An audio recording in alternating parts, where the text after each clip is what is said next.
तीखी सास के मीठे बोल। मानसी की सास रजनी उसे हर वक्त परेशान करती, किसी न किसी बहाने उसे काम में ही उलझा कर रखती थी।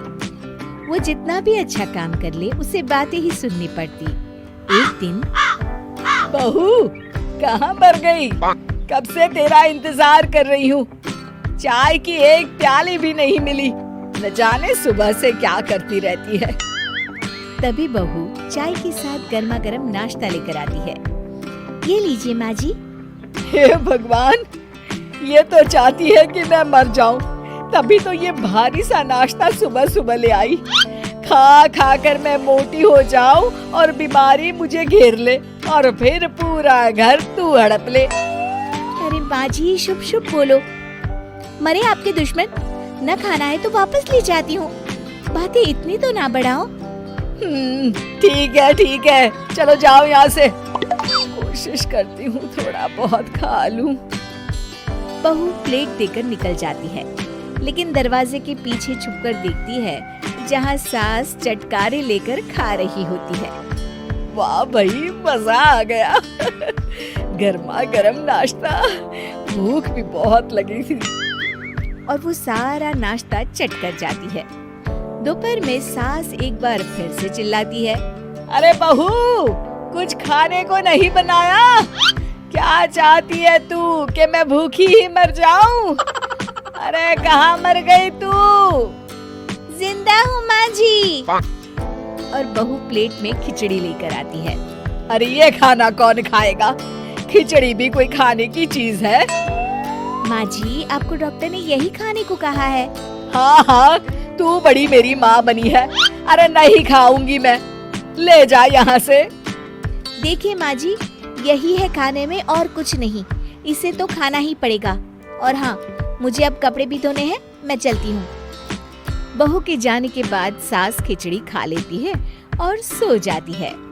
शाम को, आज दिन में हल्का खाना खाया तो शरीर बड़ा ही रिलैक्स लग रहा है। चलो शाम की वॉक ही कराती हूँ। सासू माँ पार्क में जाती है जहाँ और भी औरतें होती हैं। सभी साथ बैठकर अपनी अपनी बहू की बुराई कर रही होती है। अरे मेरी बहू ने तो जीना हराम कर दिया है। कभी दोपहर का खाना शाम को देती है तो सुबह की चाय दोपहर में। मन तो करता है निकाल दूं घर से उसे। अरे मेरी बहू का क्या बताए। गरम जली को पता है कि डॉक्टर ने मुझे चीनी और नमक कम खाने को कहा है, लेकिन जानबूझकर ऐसा खाना बनाती है कि मैं खा ही ना पाऊं। अरे मेरी बहू के तो क्या कहने, हर बात का जवाब, हर बात में लड़ाई। एक घर में रहती है लेकिन लगता है कि कोई दूसरे घर में रह रही हूँ। अपना ही घर काटने को दौड़ता है। शांत बैठी रजनी सब सुन रही होती है। तभी एक बुढ़िया उसे कहती है, अरे क्या हुआ रजनी बहन, सब ठीक तो है? रजनी कुछ नहीं कहती और वहाँ से चली जाती है। रजनी घर आती है कि तभी मानसी हाथ में छाछ का ग्लास लेकर आती है। कहाँ गई थी माँ जी आप? कितनी देर लगा दी?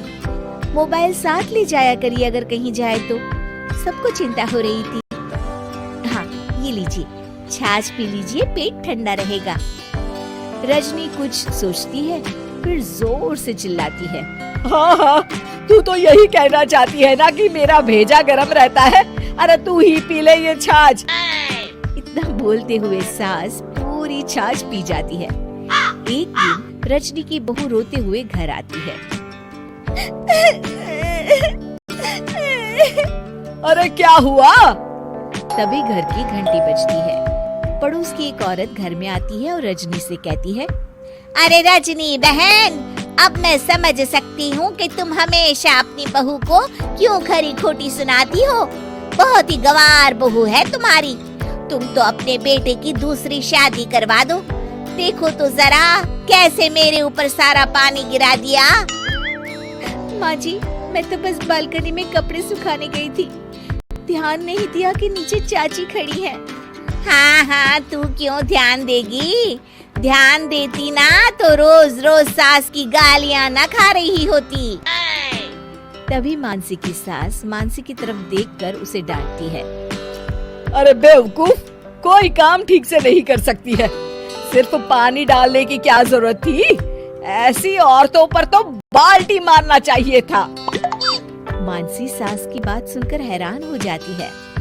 तभी सास पड़ोसन से कहती है, वो मेरी बहू है, मैं उसे डांट लगाऊं या गालियां, तुझे क्या मतलब? और हाँ, मेरी बहू को गवार कहा ना तो तेरी खाट खड़ी कर दूंगी। चल निकल यहाँ से और दोबारा लौट कर मत आना, वरना डंडे से मारूंगी। पड़ोसन के जाने के बाद, और तू यहाँ क्या खड़ी है? जा जाकर मेरे लिए अच्छा सा नाश्ता बना कर ला।